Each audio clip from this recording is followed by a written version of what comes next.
Good morning. I thought today I'd talk about some new gear I've bought since I finished the Florida Trail. So I finished the Florida Trail less than a month ago. I was going to stay at Fort Pickens for a few days after I finished the trail. That's where the trail ends if you're going northbound. But we were evacuated because of storms coming from the west, tornadoes, high winds.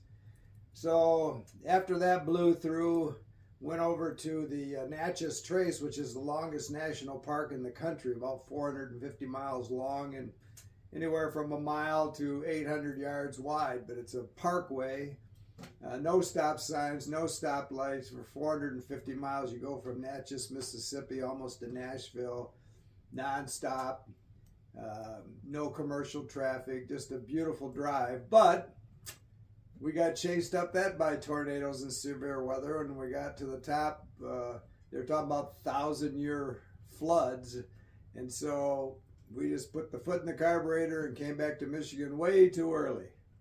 But I thought, now that I'm home, I am buying some new gear, just replacing gear, making some changes, and not just to show you what I've bought or what I like, but kind of the buying process. Why did I decide to buy these things? So over the next few videos, I'm going to show some of the things I've bought, and today I'm going to talk about water filter. So I'm no water filter expert. I hardly ever carried a water filter for years. It's just been the last few years that I've started trying them out.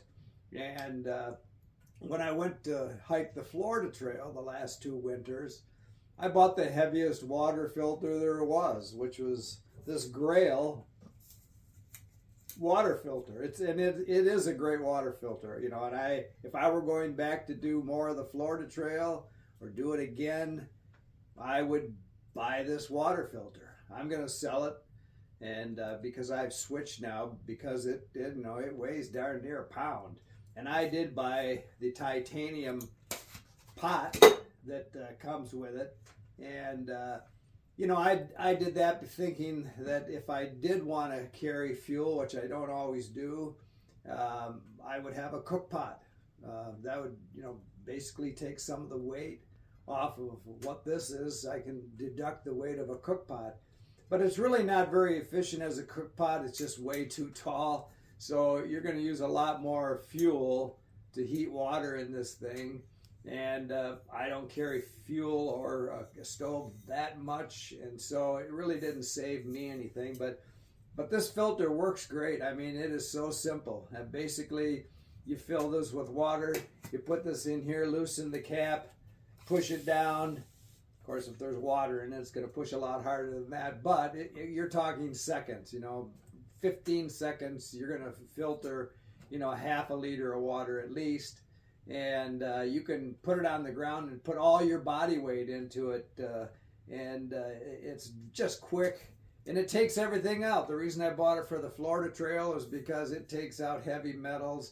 I mean, in the southern part of Florida, so much agriculture for so many years, and there's some pretty nasty water down there. Now, I have to say that the Florida Trail Association, if you're doing the trail in the season that a lot of people start, like in January, you're going to find water caches. And there were times where I didn't find water caches and I had to drink some pretty nasty water, and this took it right out. And even at some of the designated campsites, they'll have a pump, a hand pump, and some of that comes out pretty nasty. If you watch some of my videos, you can see water coming out of those things purple. I don't know what purple water is, but when it come out of here, it was clear and tasted good. Florida has a lot of sulfur in their wells, and so sometimes you'll get water that's not going to kill you, but smells bad, tastes bad. This really took all that out. Doesn't take out tannins, but it takes out everything impure in that water, probably twice as much as, say, a Sawyer or what I'm going to start carrying now. But again, I just don't want to carry a pound.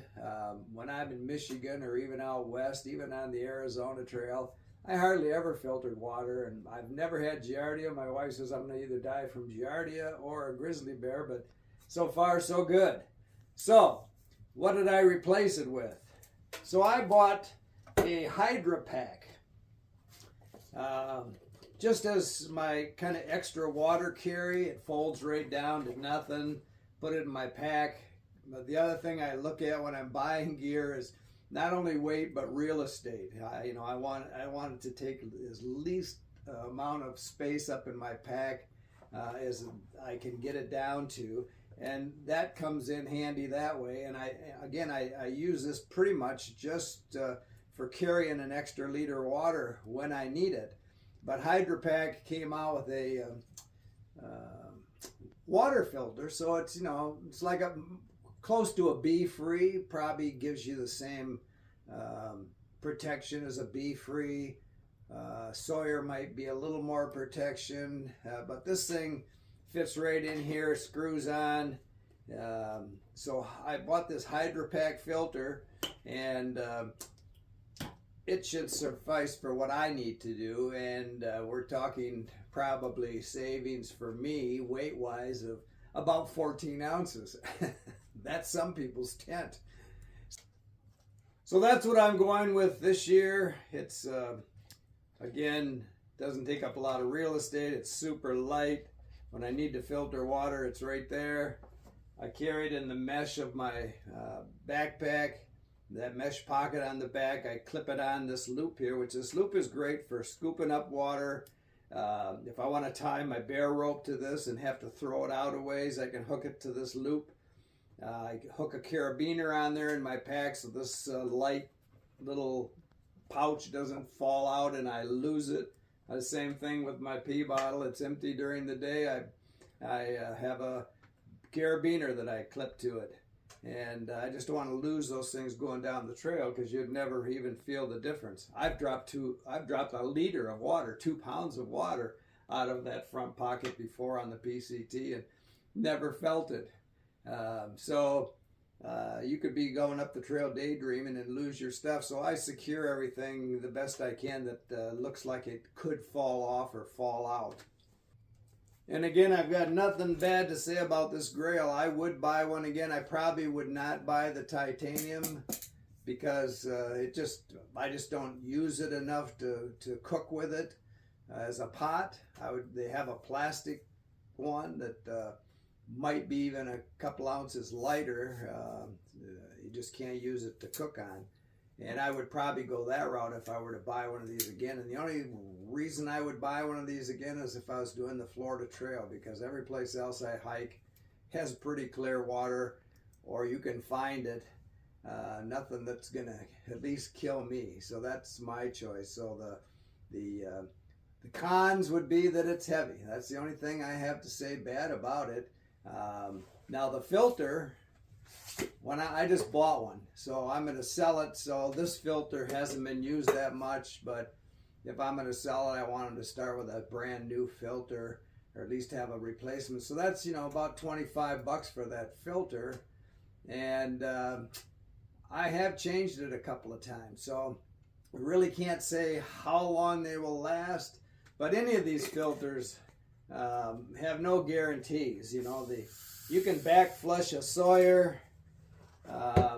You can rinse these things out, but what you need to do when you buy these things is read the manual and store them properly. If you don't store them properly, you're going to have problems.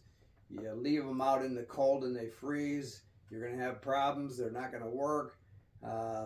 So I sleep with mine on a lot of nights, because a lot of times I'm sleeping in conditions that are below freezing, and so I just don't want to take a chance with any of my water filters. But a lot of times people have problems with this stuff, and it's cockpit problems. They just haven't read the manual. It's you don't read the manual last, you read the manual first. If you store it right, use it right, try and screen as much out. I use a buff to screen my water before I put it through these things, any of them. It's going to make them last a lot longer. Anyway, keep smiling.